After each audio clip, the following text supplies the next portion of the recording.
It's Des and MJ, and we're your North Carolina Realtors.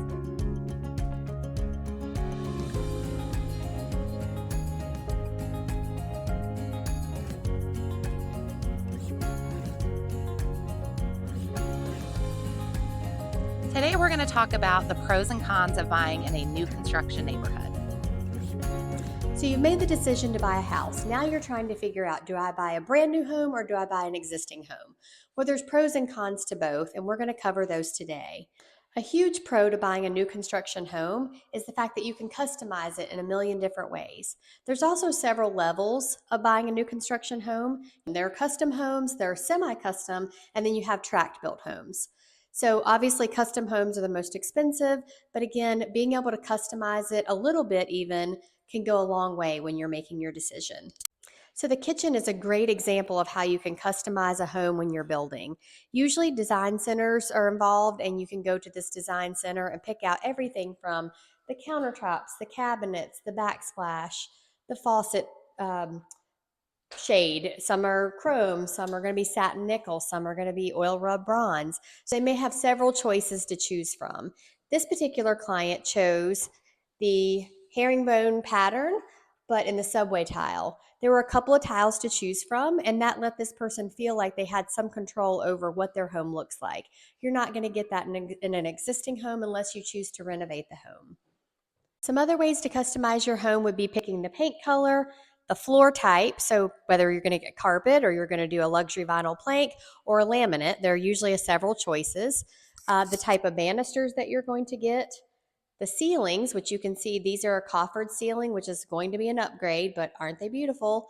And then even your stair treads. Do you want wood stair treads or do you want carpet on your stairs? Those are all customizable features of the home that make you in control and feel like that you are getting exactly what you want when you buy a house. Pro number 2 is that everything is new in the home. New windows, new roof, new HVAC. That's going to cost a lot less to maintain than something that's older that you have to update right away. So think about everything being brand new for you, starting out at a fresh, clean slate and knowing exactly what year it was put in. We don't have to guess. We don't have to worry if someone's telling the truth about how old the HVAC is or when the roof was put on. All of it was built this particular year. You know that going forward, and you kind of know the lifespan of those systems, how long a HVAC lasts, how long the roof should last. You can plan and budget for that, which is going to be good in the long run when it comes to your budgeting and your home maintenance needs. One caveat to this pro is that you should still get a home inspection. So yes, everything is new and shiny and pretty, but just remember it was built by humans. Humans make mistakes. Every house has something wrong with it. I don't care if it was built 50 years ago or if it was built a day ago. There's something wrong with it, and you should not overlook a home inspection, even if it's a brand new build. Okay, pro number 3 is you're going to get a home warranty that's already on the home. So you get a 1-year builder's warranty with most builders, and lots of them have 5 to 10-year structural warranties that come with the home. Not to mention your appliances, your range, your HVAC, your water heater, those are all going to also have a warranty that comes with it. So can you put a warranty on an existing home? Of course you can, but it's 1 year. You're going to have to continue paying for that year after year when you have this built-in warranty with a new construction home. So if you like the peace of mind of knowing that you have some things covered for you for a period of time, new construction might be a great fit for you. The last pro to buying in a new construction neighborhood are all of the amenities. Now, obviously, every neighborhood is different. Not everyone's going to offer all of the things, but some have neighborhood pools. If your kid wants to be on a swim team or they maybe want friends to go to the pool with in the summer, having a neighborhood pool is an amazing amenity. A lot of neighborhoods have walking trails, parks, all kinds of open green space to be able to enjoy a picnic with your family or a gathering. So having those amenities are super nice, especially when a lot of existing neighborhoods, maybe older home type neighborhoods, don't have those kind of amenities. So if that's what your family's looking for, I think new construction could be a very good option. Okay, so let's get into the cons of buying in a new construction neighborhood. So number 1 is going to be price. When you're buying new, it's going to cost more per square foot, especially with the cost of lumber these days. New construction is always going to run a little bit more. However, on the flip side of that, a lot of builders offer incentives when you use their preferred lender. So you might get thousands of dollars in closing cost, or they may buy your interest rate down. So that's definitely something to keep in mind when you're thinking about your budget. So the next con with buying a new home is there are several things that are not included. So number one is you don't get blinds in a new construction home. So you've got a ton of windows to cover with blinds or window coverings.